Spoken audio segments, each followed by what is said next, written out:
How's it going? Just looking on this thing, I don't know if anyone saw, I put a post yesterday about these two geezers that invented ancient Greece.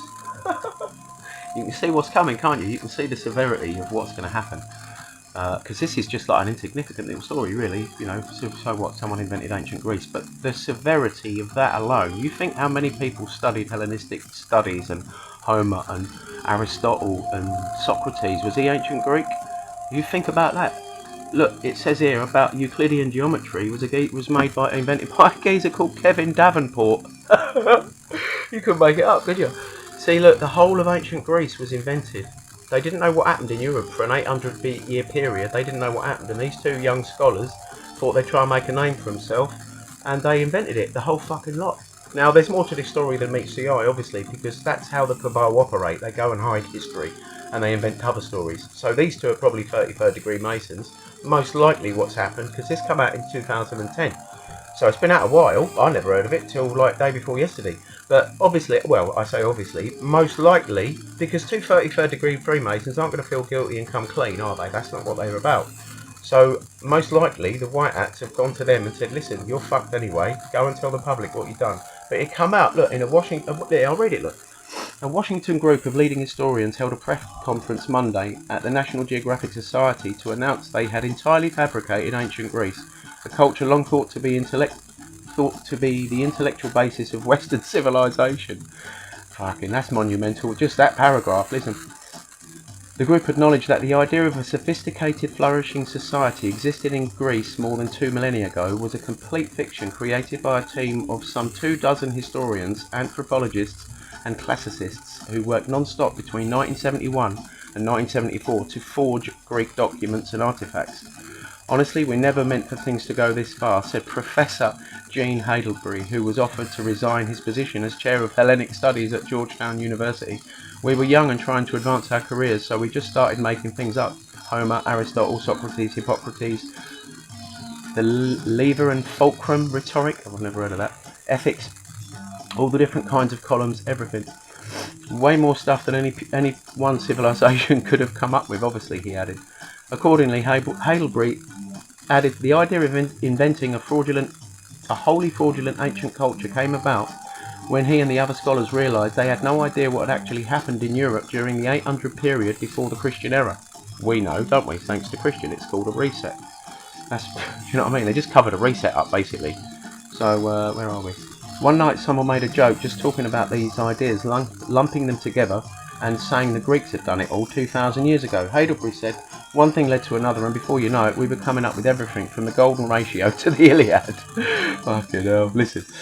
That was a bitch to write, by the way, he continued, referring to the epic poem believed to have laid the foundation for Western literary tradition, but it seemed to catch on. Around the same time, the curator at the Smithsonian reportedly asked for Heidelberg's help. The museum had received a sizable donation to create an exhibit on the ancient world, but didn't really have a whole lot to put in there. The historians immediately set to work, hastily falsifying evidence from a civilization complete with its own poets and philosophers, gods and heroes, would eventually become the centerpiece of school books, college educations, and the entire field of humanities. Fucking hell, what a scam. Emily Nguyen Whiteman, Nguyen, I think she's Vietnamese, one of the young academics who pulled a month's worth of all-nighters working on the project, explained that the whole of the ancient architecture was based on buildings in Washington, D.C., including the bank across the street from the coffee shop where they met to bat ideas about mythology or whatever. We picked up Greece because we figured nobody would ever go there to check it out, Nguyen Whiteman said. Have you ever seen the place? It's a dump. It's like an abandoned gravel pit infested with cats.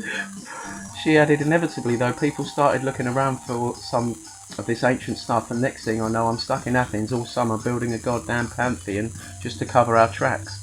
Nguyen Whiteman acknowledged she was also tasked with altering documents ranging from early Bibles to the writings of Thomas Jefferson to reflect a classical Greek influence. Fuck me, they went to town on this. See, this is how it works. This wasn't just a few scholars that thought they had a good idea, oh, and let's make it up. How are you going to make it up? You get well nicked if you was making it up. They made that up because they were told to. 1,000,000% they did. That ain't like, they didn't just think, oh, we'll come up with this to explain that 800-year history. No, the cabal come and them and said, listen, you need to explain 800 years of history, so you've got fucking 12 people there, crack on. There's your funding. make it good. That's what happened there. And the white hats had come along and said, listen, you need to sort that out, you pair of lying cunts. Something like that, do you know what I mean? Fucking outrageous. But this is just one thing. The whole of ancient Greece, total fabrication. Look at that industry on its own. That whole industry's worth billions of pounds, and it didn't even happen. Christianity didn't even happen. None of it did. That's the thing. People are going to have a really hard time wrapping their heads around one thing that's coming out in a minute. Even one thing. I mean, if they put that on the telly tomorrow at fucking 6 o'clock when everyone's sitting there eating their Uber, that wouldn't go down too well. It wouldn't cause the end of society, but it wouldn't go down too well. Can you imagine? There'd be fucking uproar. Imagine how many people studied at university for years to become an expert in what 12 people made up because they got funding for it, and they... That's just that one thing. You got to let that sink in because people don't realise. That's just one little silly thing. All the rest of it, you know, everyone's life and the whole reason. Where's the camera? The whole reason for anyone's existence here is adrenochrome, and everyone's arguing. The whole point of us arguing the toss about everything and what we're doing all the time in our daily lives, getting stuck in traffic jams, all that. Like Christian says, it all makes total sense, right? When you get things that piss you off, yeah, that creates loosh. Even like a little tiny battery, little tiny couple of volts out of a battery, dead battery, but it's still got a little bit of energy in it. That harvested, collected, that's dinner. It's all money. It's like you trim on weed. You know what I mean? When you've done a crop, you don't throw the trim away. It's still got value to it. You know what I mean?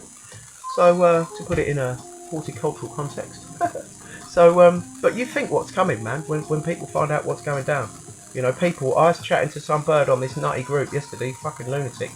One of them anti-flat Earth groups. It come up on my thing, my wall or whatever, and it was this post, and it was like written in crayon or something, and it said literally, and it said flat earthers are like anti-vaxxers. And I thought, what?